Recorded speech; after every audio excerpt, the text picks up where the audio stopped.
Hello दोस्तों, welcome to our YouTube channel Coding Mantras. आज के इस वीडियो में हम देखेंगे सर्चिंग के बारे में, जिसमें हम दो सर्चिंग टाइप्स देखेंगे।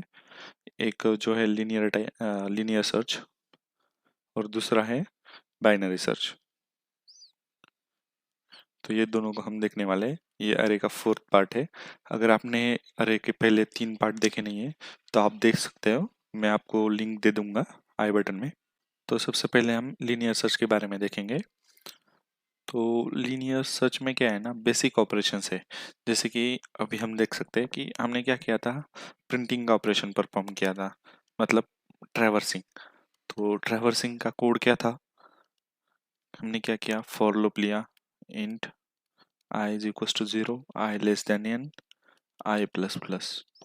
और यहाँ पर हमने क्या किया था, सी आउट किया था अरे के हर एक एलिमेंट को। ये था हमारा प्रिंटिंग का कोड। मतलब हम क्या कर रहे थे, यहाँ पर हर एक एलिमेंट के पास जा रहे थे। जैसे कि आई क्या हो रहा था, इटरेट हो रहा था 0 से एन तक, मतलब 0 से एन तक वैल्यू जा रही थी उसकी, सॉरी n-1 तक वैल्यू जा रही थी उसकी। और यहाँ पर हम हर एक एलिमेंट को प्रिंट कर रहे थे। लेकिन हमें क्या करना है, यहाँ पर अभी प्रिंट करना नहीं है, हमें क्या करना है, सर्च करना है। लेकिन हाँ, इससे हमारा एक फायदा है, क्या, कि ये हर एक एलिमेंट के पास जा रहा है। तो हम ये भी कर सकते हैं ना, कि अगर हमारे पास कोई एक एलिमेंट है, तो हम हर एक एलिमेंट के पास जाएंगे और देखेंगे कि जो हम एलिमेंट ढूंढ रहे हैं वो उस एलिमेंट के इक्वल है या नहीं है।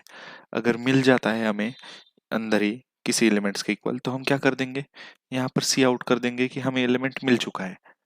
यानी कि यहाँ पर हम उसका इंडेक्स सेंड कर देंगे, यानी कि रिटर्न कर देंगे। तो इंडेक्स क्या होगा, 0 से n-1 तक ही होगा। अगर इंडेक्स नहीं मिलता यहाँ पर, मतलब एलिमेंट हमें फाउंड नहीं हुआ, तो हम आखिरी में रिटर्न यहाँ पर करेंगे -1। यानी कि हमें वो एलिमेंट जो हम ढूंढ रहे थे वो मिला नहीं, मतलब वो फाउंड नहीं हो रहा, तो एलिमेंट प्रेजेंट नहीं है। तो यहाँ पर हमें ये पता चल गया कि हमारे आउटपुट क्या क्या होंगे। एक तो -1 होगा, या फिर 0 से n-1 तक का कोई भी नंबर हो सकता है। तो ये दोनों मिलाकर हमें पता चल जाता है कि ये कौन से टाइप का है, इंटीजर टाइप का। तो अगर हम फंक्शन लिखते हैं तो हमारा रिटर्न टाइप हमें यहाँ से पता चल गया कि हमारा रिटर्न टाइप इंटीजर होगा। और हम हमें ये भी पता चल गया कि लास्ट स्टेटमेंट रिटर्न -1 होगा, अगर ये एग्जीक्यूट नहीं हुआ तो, ऊपर वाला फाउंड नहीं हुआ तो। अगर फाउंड हुआ तो उसका इंडेक्स रिटर्न आई कर देंगे। लेकिन फाउंड हुआ या नहीं हुआ, उसके लिए हम कैसे चेक करेंगे, तो उसे हमने पहले ही देखा है। मतलब कि अगर कोई एलिमेंट इक्वल है या नहीं चेक करना है, तो उस टाइम पे हम क्या करते हैं कि इफ एल्स का यूज कर लेते हैं। तो अभी हम यहाँ पर भी इफ एल्स का यूज करेंगे। यहाँ पर इफ एल्स का यूज कर लेते हैं। जैसे कि अगर हमारी सर्चिंग वैल्यू जो है वो वैल है, और हम अरे में कौन से भी एलिमेंट को, अगर फॉर लूप है, जैसे कि for int i is equal to 0, i less than n, i plus plus. तो उसमें हम एलिमेंट्स को प्रिंट कर रहे थे। तो प्रिंट करने के लिए एक्सेस कैसे कर रहे थे, उसको प्रिंट करने के लिए ARR ऑफ आई से प्रिंट कर रहे थे, यानी कि एक्सेस भी उसी से हो रहा है। तो हम यहाँ पर ARR ऑफ आई को दे देंगे। अगर एलिमेंट, यानी कि जो सर्चिंग वैल्यू है ARR ऑफ आई के इक्वल है, तो क्या करेंगे, हम रिटर्न कर देंगे इंडेक्स को, आई को। और अगर नहीं होता तो उसकी कुछ लिखने की जरूरत नहीं। अगर मैं यहाँ पर यहीं पर एल्स दे देता, तो ये हर बार चेक करता। जैसे कि 0 के लिए वो चेक करेगा एलिमेंट्स, जैसे कि हम एक एग्जांपल लेते, 10, 20, 30, 40 और 50, और हमारी सर्चिंग वैल्यू जैसे कि 30 होती, तो हमारा क्या होगा, value 10 is equal to 30 check करेगा। तो नहीं है, तो एल्स में यहाँ पर जाएगा फिर, और वो क्या करेगा, नॉट एलिमेंट फाउंड। जैसे कि हमने अगर -1 दिया होता तो डायरेक्टली नॉट एलिमेंट फाउंड आता, या फिर हमने अगर यहाँ पर लिखा होगा सी आउट नॉट एलिमेंट फाउंड, तो ये नॉट एलिमेंट फाउंड ऐसे प्रिंट कर देता। फिर अगला एलिमेंट चेक करता 20, तो 20 के लिए देखता वैल्यू इक्वल है क्या, नहीं है, फिर से नॉट एलिमेंट फाउंड लिख देता। 30 के लिए चेक करता, हाँ एलिमेंट मिल गया। तो ये क्या करता, जब जरूरत नहीं है तब भी ये प्रिंट करते रहता। तो हमें क्या करना था, कि हमें पूरा अरे चेक करने के बाद में ही बताना है कि एलिमेंट फाउंड हुआ या नहीं हुआ। अगर फाउंड नहीं हुआ तो बाद में पता चलेगा, पूरा अरे ट्रैवर्स करने के बाद। तो हमारा लीनियर सर्च का कोड क्या हो गया, for int i is equal to 0, i less than n, i plus plus, और if value is double equals to ARR of i, तो हम रिटर्न कर देंगे i को। और अगर ये इक्वल नहीं होता, यहाँ पर अगर एलिमेंट नहीं मिलता, तो हम क्या करने वाले, रिटर्न -1। तो ये जो रिटर्न स्टेटमेंट होता है, अगर हम ये रिटर्न स्टेटमेंट लिख देते हैं और यहाँ पर हमारा इंट सर्च फंक्शन है समझ लेते हैं, और उसमें ARR जो कि अरे हमें पास किया है, n नंबर ऑफ एलिमेंट्स और वैल्यू, अगर ये हमें दे चुका है पहले ही, तो जो रिटर्न जो एलिमेंट होता है, मतलब वो रिटर्न क्या करता है कि अगर यहाँ तक एग्जीक्यूशन हो गया है और हमें एलिमेंट मिल चुका है, तो यहाँ पर वो रिटर्न कर देगा फंक्शन की वैल्यू। तो फंक्शन डायरेक्टली यहाँ पर एग्जीक्यूशन स्टॉप कर देगा। जब भी रिटर्न स्टेटमेंट कॉल होता है, उस टाइम पे फंक्शन का एग्जीक्यूशन स्टॉप हो जाता है। तो हमें आगे मतलब कुछ लिखने की जरूरत नहीं होगी, और हम यहाँ पर स्टेटमेंट को रिटर्न करने के बाद हमारा फंक्शन एग्जीक्यूट हो जाएगा।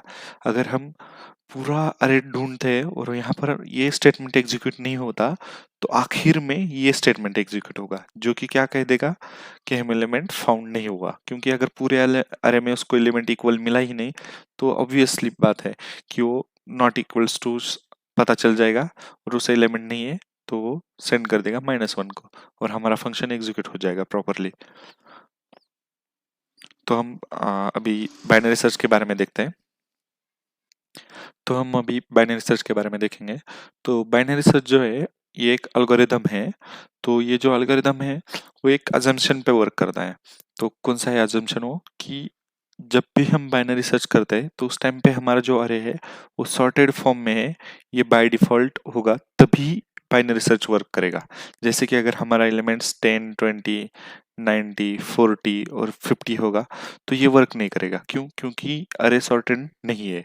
अगर अरे सॉर्टेड है, जैसे कि 10, 20, 30, 40, 50, तो ये वर्क करेगा उस पर प्रॉपरली। तो ये क्या है कि हमें अरे सॉर्टेड फॉर्म में होना चाहिए। तो अब हम बाइनरी सर्च का एल्गोरिदम देख लेते हैं कि मतलब ये कैसे वर्क करता है। सबसे पहले इसका एक एग्जांपल ले लेते हैं हम, और उस एग्जांपल को समझते हैं।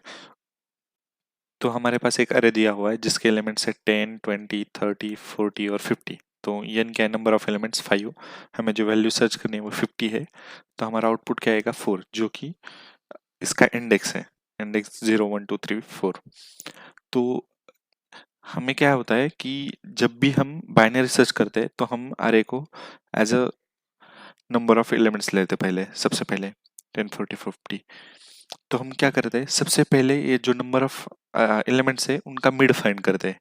तो हमारे पास जनरल लॉजिक क्या होता है मिड फाइंड करने का, जो भी हम स्टार्टिंग में होता है एलिमेंट, उसका नंबर लेंगे। जैसे कि अभी हमारे पास 5 स्टूडेंट्स है, अगर वो लाइन में एक साथ खड़े हैं, तो मिडल वाला कौन सा है, तो हम थर्ड बता देते हैं। क्यों? क्योंकि हमने क्या किया, starting plus last divided by 2 किया। तो क्या हो गया, start plus last divided by 2। ये हो गया मिड का। लेकिन हम जब भी प्रोग्रामिंग करते हैं, तो प्रोग्रामिंग में हम क्या करते हैं, मिड फाइंड करने के लिए l plus r minus l by 2 करते हैं। ये क्यों? तो l क्या चीज है, पहले ये समझ लेते हैं। l जो है लेफ्ट साइड का इंडेक्स, r जो है वो राइट साइड का इंडेक्स है। तो अब हमने ये क्यों यूज किया, l plus r minus l by 2। तो हम ये समझ लेते हैं, अगर आप समझ ले कि मैंने एक नया डेटा टाइप बनाया है जो है ए। अगर वो ए डेटा टाइप जो वैल्यू है वो 10 से 20 तक की ही वैल्यू स्टोर कर सकता है। सॉरी, हम ऐसे समझ सकते हैं कि उसकी मैक्सिमम वैल्यू 20 ही हो सकती है, 20 ही है मैक्सिमम वैल्यू। तो अगर मैं उस टाइम पे अगर मिड फाइंड करूंगा, जैसे कि मेरे नंबर ऑफ एलिमेंट्स होंगे, मतलब 15 से, अगर मैंने इंडेक्स लिया या 15 से 25 तक के, अगर 15 से 25 तक का मुझे मिड फाइंड करना है, तो उस टाइम पे क्या होगा, वो क्या करेगा, ए 15 प्लस 25, तो ये जो है वो उसके बाउंड के बाहर जाएगा। उसकी एडिशन क्या होगी, 40, जो कि 20 से बड़ी है। तो ए नाम का डेटा टाइप ये 40 वैल्यू को मतलब स्टोर नहीं कर पाएगा। क्यों? क्योंकि ये वैल्यू उससे ज्यादा है, तो इससे क्या होगा, ओवरफ्लो होगा, मतलब जो वैल्यू वो स्टोर कर सकता था उससे बड़ी वैल्यू हो गई, तो वो स्टोर नहीं कर पा रहा, तो उस वजह से वो स्टोर नहीं कर पाएगा। ऐसी ही चीज हो सकती है इसके साथ भी, इंटीजर टाइप के साथ भी। तो वो हम अवॉइड करने के लिए ये फॉर्मूला यूज करते हैं। क्यों? क्योंकि एडिशन से वैल्यू बढ़ जाती है, लेकिन माइनस करते हैं उस टाइम पे क्या होगा, वैल्यूज की कोई दिक्कत ही नहीं होगी हमारे साथ, क्योंकि वो वैल्यू एज अ रेंज में ही रहेगी। जैसे कि 15 से 25 के बीच है, तो हम क्या करेंगे, उसका मिड फाइंड आउट करने की कोशिश करेंगे। तो 15 से 25 के बीच का मिड हम हमारे मतलब प्रोग्रामिंग के फॉर्मूले से करेंगे, जो कि l plus r minus l by two है। तो एल क्या है यहाँ पर, 15 है, plus 25 minus 15 divided by two. तो 15 हो गया, प्लस ये क्या है, 10, फिर 25 minus two divided by two. तो ये क्या हो गया, 15 प्लस 5 जो कि 20। अब ये 20 वैल्यू हम ए नाम के हमारे डेटा टाइप में स्टोर कर सकते हैं, क्योंकि उसकी मैक्सिमम वैल्यू है जो कि हम रीच कर रहे हैं। मतलब ये क्या हो गया, अगर ये हम हमारे फॉर्मूले से करते तो हाँ ये पॉसिबल हो रहा है, लेकिन अगर प्रोग्रामिंग का फॉर्मूला ना यूज करके हम रेगुलर फॉर्मूले से यूज करते तो वहां पर हम ओवरफ्लो हो सकते थे। तो उससे उस तरीके से बचने के लिए हम हमारा ये फॉर्मूला यूज करते हैं, l plus r minus l by two. अगर आप नहीं करना चाहते तो वो भी फॉर्मूला यूज कर सकते हैं। तो अभी हम मिड फाइंड करना पता चल गया हमें कैसे करते हैं। तो अब हम क्या करते हैं बाइनरी सर्च में, सबसे पहले मिड एलिमेंट के साथ चेक करते हैं। जैसे कि अब हम देखेंगे 10, 20, 30, 40 और 50। तो इसका मिड कौन सा है, 30 है। तो चेक करेंगे हम मिड एलिमेंट के साथ ये वैल्यू इक्वल है क्या। हाँ, तो हमें पता चल गया यहीं पर कि मिड एलिमेंट के साथ ये वैल्यू इक्वल है, तो हम रिटर्न कर देंगे मिड एलिमेंट का इंडेक्स। तो हम इंडेक्स कैसे फाउंड कर रहे थे, l plus r minus l by two से। तो हमारी एल क्या है यहाँ पर, इंडेक्स का 0 है स्टार्टिंग लेफ्ट साइड का, और मैक्सिमम इंडेक्स क्या है, 4 है, नंबर ऑफ एलिमेंट्स 5 है, तो इंडेक्स 4 होगा। 4 माइनस 0 ये हो गया डिवाइडेड बाय 2। तो 0 plus 4 by 2 that is equals to 2। तो इसका भी इंडेक्स क्या है, 30 का 2 ही है। तो हमारा जो आउटपुट आएगा वो सही आएगा, यहाँ पर हमें पता चल गया। लेकिन अगर वैल्यू जो है 30 नहीं है, अभी हम समझ लेते कि वो वैल्यू 40 है, तो उस केस में क्या होगा कि अभी वैल्यू 40 इज इक्वल टू 30 है क्या, नहीं है। तो वो क्या करेगा, वो चेक करेगा सबसे पहले कि 40 इज लेस देन 30। तो हमें पता क्या चल जाएगा कि नहीं है, 40 लेस देन 30 है क्या, नहीं है।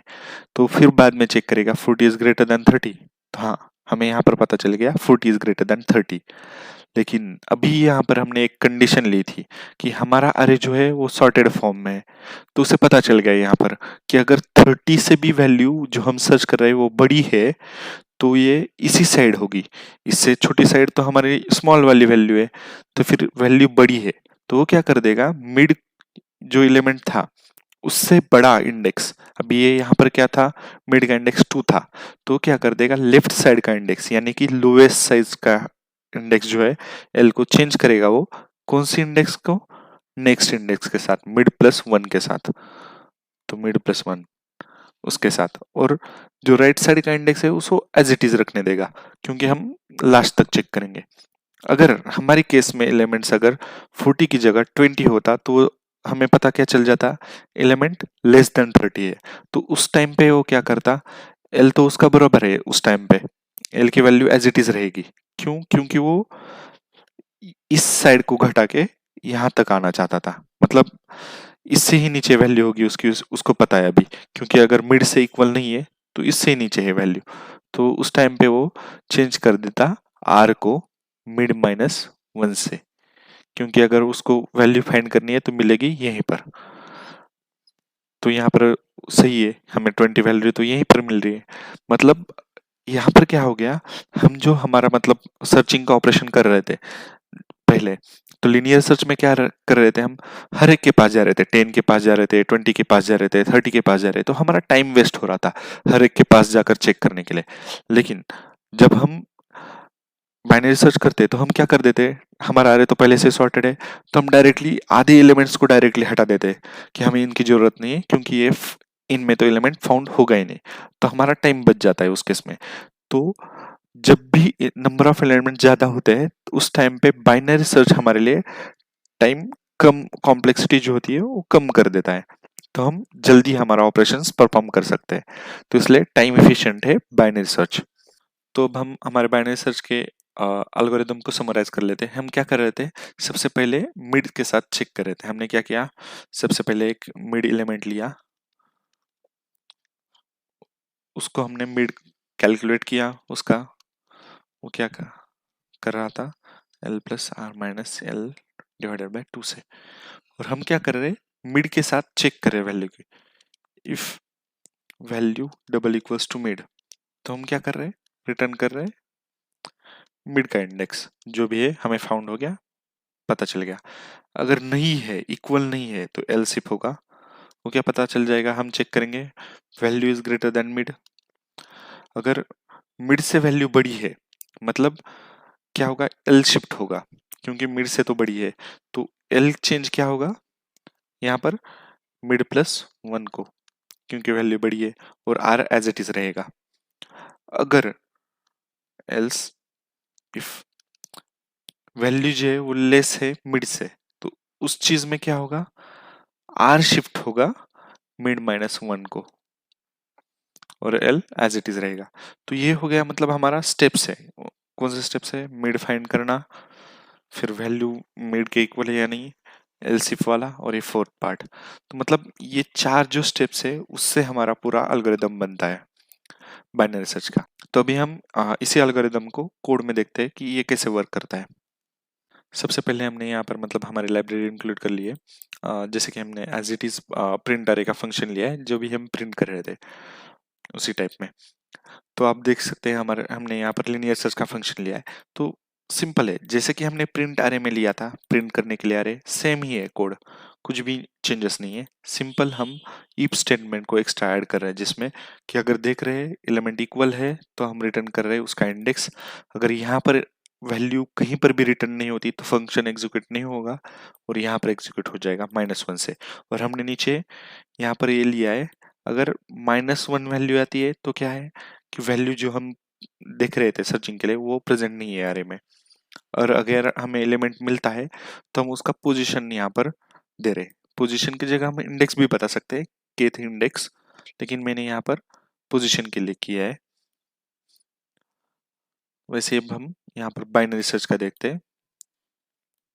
तो बाइनरी सर्च में क्या किया हमने, हमारे पास अरे था, तो हमने एल और आर एक्स्ट्रा वेरिएबल्स लिए, जो कि हम एन की जगह एल और आर को पास कर रहे, मतलब स्टार्टिंग इंडेक्स और लास्ट इंडेक्स को, और जो कि सर्च कर रही है वैल्यू उसको। तो हमने क्या किया, सबसे पहले चेक किया आर इज ग्रेटर देन और इक्वल्स टू एल, मतलब जो स्टार्टिंग इंडेक्स है वो ग्रेटर देन और इक्वल्स टू लास्ट इंडेक्स है या नहीं। अगर ग्रेटर देन नहीं है तो उस केस में क्या होगा कि एलिमेंट ही फाउंड नहीं हो, मतलब कुछ भी नहीं है, ये नेगेटिव में जा रहा है, तो ऐसे केस पॉसिबल हो ही नहीं सकती। स्टार्टिंग में पॉसिबल नहीं हो सकती। लेकिन जब हम ऑपरेशंस परफॉर्म करते हैं, जैसे कि यहाँ पर हम मिड +1 और मिड -1 कर रहे हैं, उस केस में जब भी एलिमेंट फाइंड नहीं होगा, मतलब जैसे कि हम क्रॉस कर देंगे एल और आर को, तो उस टाइम पे ये कंडीशन सेटिस्फाई होगी और हमें एलिमेंट नहीं मिलेगा, तो हम रिटर्न कर देंगे -1 को, जिससे हमें पता चल जाएगा कि एलिमेंट हमें फाउंड नहीं हुआ है यहाँ पर। तो हमने यहीं पर मिड फाइंड करने का formula l plus r minus l by 2, और सबसे पहले हमने देखा कि मिड के इक्वल है क्या, तो हाँ मिल गया, तो हमने रिटर्न कर दिया इंडेक्स को मिड के। यहाँ पर नीचे क्या किया हमने उसके बाद में, कि हमने चेक किया कि हमारे पास जो मिड एलिमेंट है उससे वैल्यू जो हम चेक कर रहे थे वो छोटी है। हाँ, अगर वो छोटी है तो हमने क्या किया, आर को अपडेट किया मिड -1 से। अगर वो छोटी नहीं है तो उस केस में वो तो बड़ी ही होनी चाहिए वैल्यू, तो बड़ी है तो उस केस में हम क्या करेंगे कि एल को अपडेट कर देंगे मिड +1 से। लेकिन अब यहाँ पर आप ध्यान दे सकते हैं कि हमने क्या किया है, एज इट इज उसी फंक्शन को हमने दोबारा कॉल किया है, लेकिन क्या किया है, सिंपल वैल्यूज को चेंज किया, मतलब एल तो एल एज इट इज है, अरे भी वही है, वैल्यू जो सर्च कर रहे थे भी वही है, सिंपल हमने आर की वैल्यू को चेंज किया है, और वो क्या कर दिया, मिड -1 कर दिया यहाँ पर, और यहाँ पर हमने एल को चेंज किया।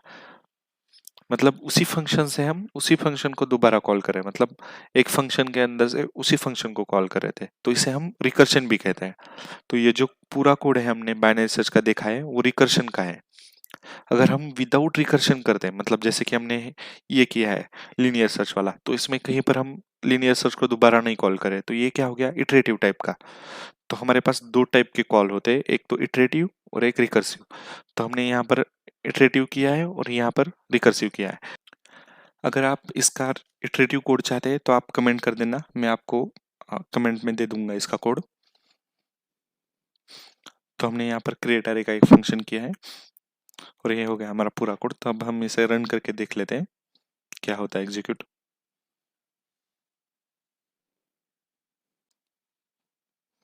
तो यहाँ पर ये पूछ रहा है कि नंबर ऑफ एलिमेंट्स कितना चाहते हैं आप अरे में, तो मैंने 5 एंटर कर दिया। नंबर ऑफ कौन से एलिमेंट्स है, 10 20 30 40 और 50। ये पूछ रहा है लीनियर सर्च करने के लिए कि कौन सा एलिमेंट आप फाइंड करना चाहते हैं। मैंने यहाँ पर 30 दे दिया, तो उसने बता दिया 30 is present at third position. तो मैं अभी 20 एंटर करता हूँ बाइनरी सर्च के लिए, तो उसने बता दिया कि 20 is present at second position. अभी हम जो नेगेटिव केसेस जहाँ पर हमें एलिमेंट्स फाउंड नहीं हो रहे उसके लिए भी देख लेते हैं। तो अभी एलिमेंट्स 5 10 20 30 40 और 50, यहाँ पर मैं दे रहा हूँ 60 वैल्यू। तो 60 इज नॉट प्रेजेंट इन अरे, लीनियर सर्च ने बता दिया। तो अभी हम उसी वैल्यू को बाइनरी सर्च को भी पास कर देते हैं 60। तो वो भी वही कह रहा है कि 60 is not present in the अरे। मतलब हमारा जो कोड था वो सही से वर्क कर रहा है बाइनरी सर्च और लीनियर सर्च का। Thank you for watching this video. अगर आपको ये हमारा वीडियो पसंद आया तो इसे लाइक शेयर और सब्सक्राइब कर देना। अगर आपका कोई भी डाउट है तो कमेंट कर देना।